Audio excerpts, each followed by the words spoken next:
আজকে দেখছেন না কোন একজনকে দিয়ে দিয়েছি জাহান্নামের কুকুর। কত মলি সাহেব দেখছেন না লাইভ দিচ্ছে। এটা বলা ঠিক হয়েছে? যখন আল্লাহ বলেছিল তুই মলি সাহেব কোথায় ছিলিস?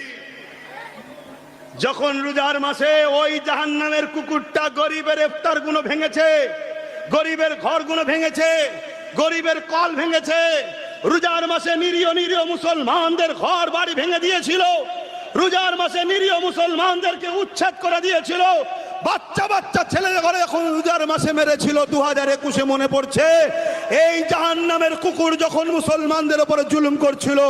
এই মুনাফিক বক্তা মৌলী সাহেব তুই তখন কোথায় ছিলি যে জুলুমটা অন্যায় হচ্ছে? ও দালাল ভাড়া পাও না, দালাল মৌলী সাহেব, তাই তো? ভাড়া পাও, ভাড়া। তাহলে কড়া ডোজ না দিলে এই দালাল গুলোকে চেনা যেত, এজন্য একটু কড়া দিই। কিন্তু ভুল বলেছি কি না, জাহান্নামের কুকুর বলা যাবে না। মাদ্রাসা রয়েছে এখানে, মৌলানা সাহেবরাও রয়েছে, তিরমিজি শরীফের হাদিস, ইবনে মাজাহ শরীফের হাদিস, মিসকাত শরীফও আছে। আল্লাহ নবী খারিজিতে করে জাহান্নামের কুকুর বলেছে। শুনছেন আমার কথা? আল্লাহ নবী। তাহলে আমার বিরুদ্ধে যারা কলম ধরছে মূলত কোন জায়গায় কলমের খোঁচা মারছে বুঝতে পারছেন? হ্যাঁ, জাহান্নামের কুকুর বলেছে, ঠিক এই ভাষাটা খারিজিতে করে জাহান্নামের কুকুর। শুনছেন তো নাকি? আপনার পেস্টিজ লাগলো নাকি? বড় ভদ্র হয়ে গেছে, সেকুলার। যখন আমার মাকে গাল দিয়েছিল, বাপকে গাল দিয়েছিল, এই ভাষাটা ভালো ছিল? আমি তো ওই জাহান্নামের কুকুরকে তার বাপ তুলে মা তুলে গাল দিতে পারতাম না। ওটা আমার শোভা দেয় না, ওটা আমার দিন বলেনি। আমার দিন বলেছে যারা জুলুম করে, আমার দিন বলেছে যারা মানুষের সম্পদকে ছিনিয়ে লায়, লুটে লায়, মেরে লায়, কেড়ে লায়, এটা কুকুরের খসলত। আমার দিন বলছে তারা জাহান্নামের কুকুর।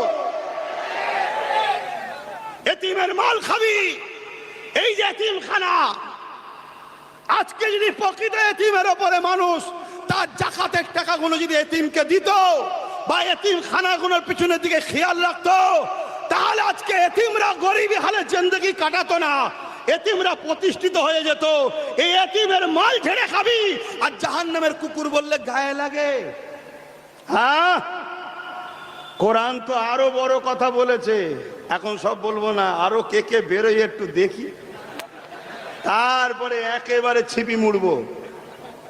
অহংকার করছি নি, আম্মা বিনিয়ামাতি রাব্বিকা ফাহাদ্দিস। আল্লাহর কসম করে বলছি, জাত পাকের কসম করে বলছি, যার কুদরতি হাতে আব্বাস সিদ্দিকীর জান আছে, নিঃশ্বাসটা টেনেছি, বাড়ার আগে মরে যেতে পারতাম। যিনি আমাকে বার করার ক্ষমতা দিচ্ছেন তিনি হলেন আমার স্রষ্টা, আমার রব, আমার মালিক, তিনি আমার আল্লাহ। আমার অন্তরের খবরও তিনি জানেন। অবশ্যই আমার মকসদ একটাই, সবাই সবার ধর্ম করছে, সবাই সবার নিয়ে আছে, আমার কোনো আপত্তি নেই। আমার ইসলাম, আমার ধর্ম, আমার মুসলিমদের উপরে জুলুম হবে, আমি এটা মেনে নিতে পারি না। শুনছেন তো নাকি?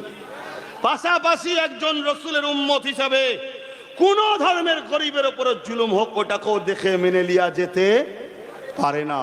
এই জন্যই আমি লড়াই করছি, এই জন্যই লড়াই করছি। লড়াই আজ থেকে নয়।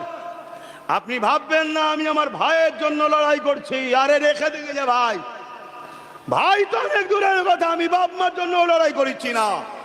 কেন? রাসূলুল্লাহর জন্য বাপকে কুরবানি করতে পারবো, মাকে কুরবানি করতে পারবো।